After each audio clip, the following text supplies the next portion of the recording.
And here we go. Finally, the moment arrived. History is filled with them.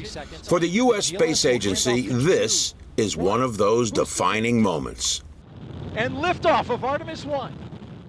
With fuel coursing through its veins, the massive Space Launch System rocket, or SLS, the most powerful ever built, seemed to burn a hole in the night sky as it took flight for the first time.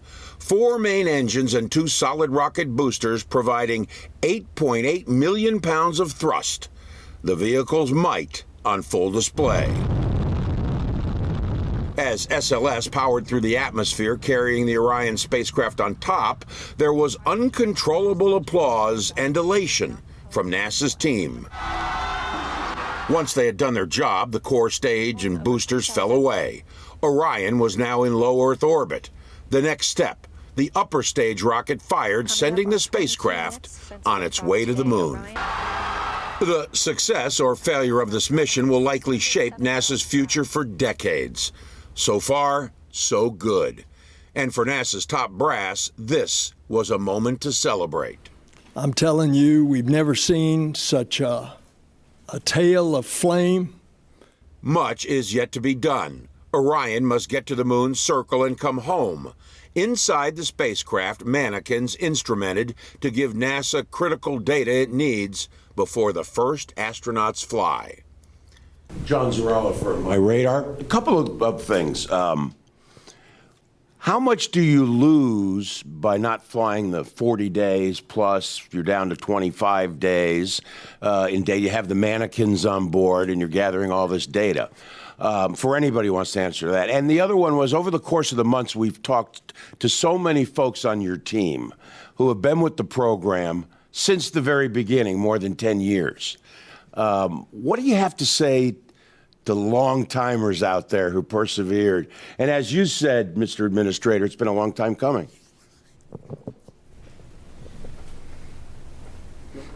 Go ahead. Start.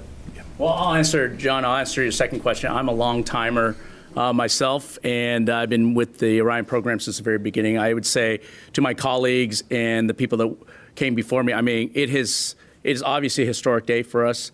We've dreamed about this day. We've worked very hard, persevered through a lot of challenges, not only weather and other things, changes in terms of administration and such.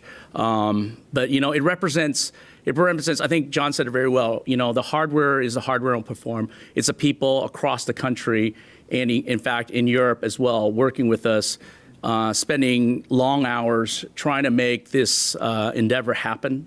And I think it's a very proud moment. And I look at what we did today and I reflect back upon, all the late nights and the long hours we worked together with all the people that across the country, like I said, in Europe, trying to make this happen. And we should all be proud of what we've accomplished so far, but we've got a ways to go. And each day is going to be very important for us in this mission, because I think we're going to learn a lot as we go forward. So that's how I would respond to that part of the question. Yeah, and I would agree with Howard. Perseverance is the word of the day here. This team up here and the folks that they represent have had to persevere through quite a lot over the years, and months and months and months of preparation and testing and coding and just understanding on the ground what the systems are capable of, are representative of where we got to today. But in terms of whether we lose objectives through a 26-day mission instead of a 40 to 42-day mission, it is in the margins of extra data takes. The longer time we have out there in the distant retrograde orbit allows us to get more data, but we would still accomplish all the objectives. When we baselined the Artemis 1 mission, it was originally just a 26-day mission. And when we started looking at the mission availability, we realized that we couldn't launch as frequently as we would like. The launch availability was roughly 1 week per month. And we asked the team, can you come up with a solution to improve our mission availability? And they came up with what we call a variable mission duration. We had a short class and a long class mission, and in the middle, you extend the stay about the moon in the distant retrograde orbit, and that actually doubled our mission availability, so we could launch roughly 2 weeks per month, or roughly half the month. And that was seen as a win in terms of mission availability, and also in terms of buying down risk. But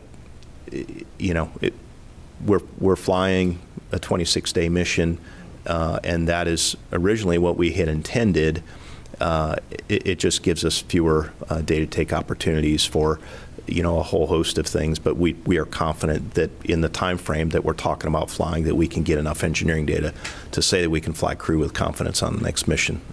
And liftoff of Artemis 1. This uncrewed test flight is not only the first for the SLS, but also for NASA's Artemis program, aiming to land 2 astronauts on the moon by 2025. It has been a long time coming. And just when NASA thought it was ready, fuel line leaks led to additional delays. Many of those working on the Artemis project have been at it since the decision to build SLS was announced more than a decade ago. If this mission ends with success and a December splashdown in the Pacific, the next one up is Artemis 2. Astronauts will fly to and orbit the moon around 2024, followed a year later by a moon landing. The space agency has yet to name the crews for those flights. For the NASA team, that can wait.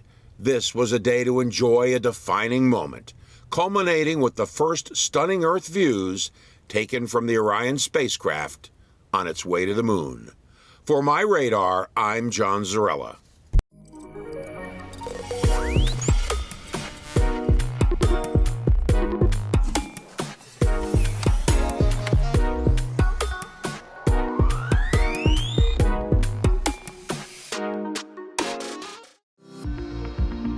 Follow MyRadar on social media: Facebook, Twitter, Instagram, and YouTube. Download MyRadar on iOS, Android, Amazon Alexa, Xbox, and Windows.